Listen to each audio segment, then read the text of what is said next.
All right, let's dive into a cybersecurity puzzle that honestly looks completely impossible at first.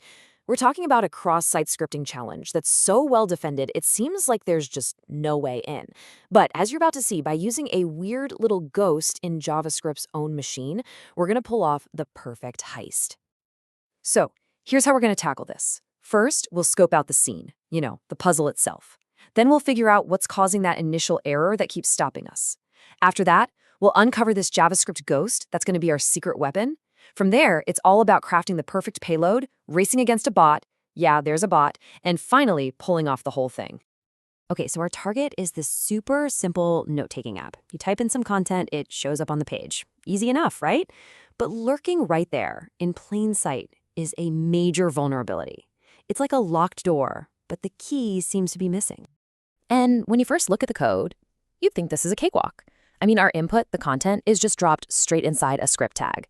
For any hacker, that's like a big flashing neon sign that says XSS vulnerability right here. But here's the catch, and it's a big one. No matter what we throw at it, the browser's console just screams this type error back at us. Our malicious code, our payload, never even gets a chance to run. The script just breaks before the browser even glances at it. It's like the door slams shut in our face before we can even jiggle the handle. So, how in the world do we get past this? Well, we have to change our whole approach. We need to stop thinking like a person trying to break in and start thinking exactly like the JavaScript engine.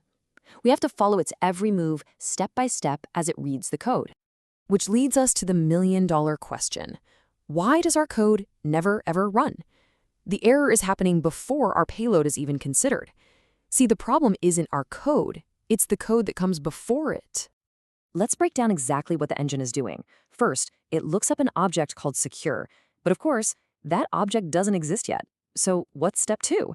It immediately throws that type error and just stops. Everything grinds to a halt.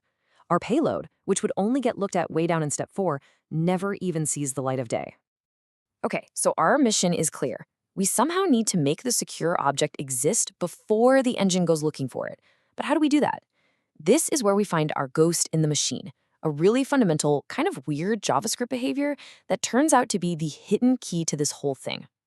And that concept is called hoisting. It's a bit strange, but here's how it works. Before JavaScript even runs a single line of code, it does a quick pre-scan and basically hoists or lifts all the function declarations to the very top. So what does that mean? It means even if you define a function way at the bottom of your script, the engine knows it exists right from the very beginning. And this is how hoisting becomes our secret weapon. On the left, you see the code as we'd write it, with our very own function secure.js stuck at the end.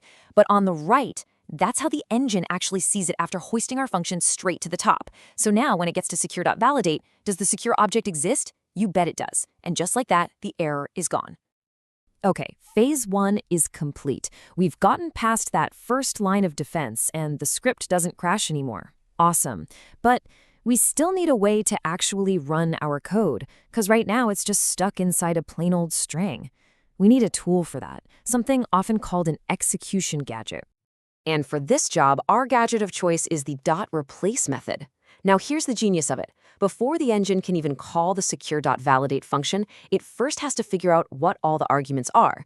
And when it sees one of those arguments is using .replace, it has to run the callback function inside it immediately just to get the return value. And that's the perfect spot to hide our malicious code. But of course, it's not that simple. Our first attempt here actually fails. And why?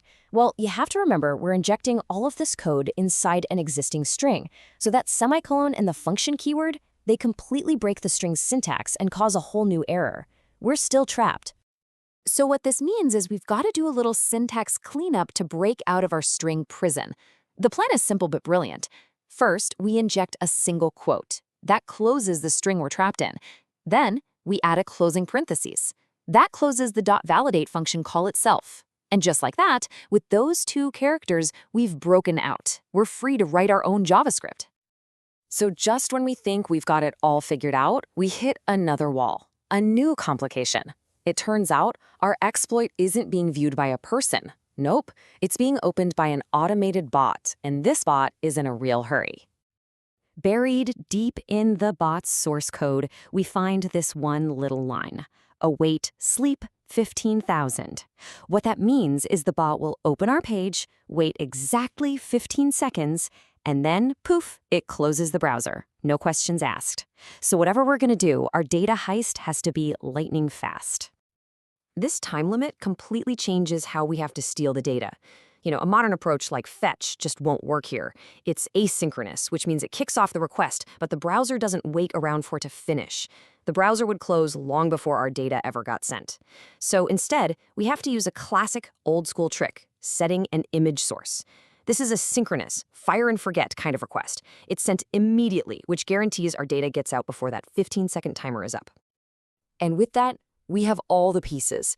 We've got the key to get past the initial error, we've got the gadget to run our code, and we've got the high-speed getaway vehicle to beat the clock.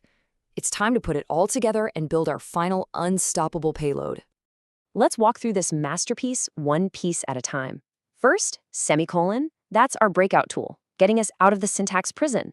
Next, newimage.src is our speedy getaway car, used to steal the document.cookie.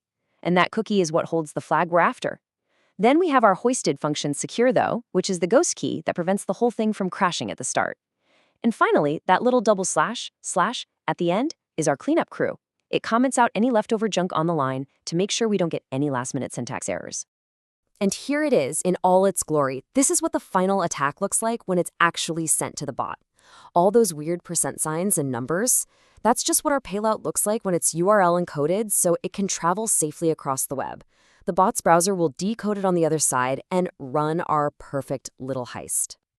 So after all that, all this complex maneuvering, bypassing errors, hoisting functions, racing against a timer, what if I told you that one single, simple setting could have stopped this entire attack cold? You see, the source code showed the cookie had an attribute called HTTP only set to false.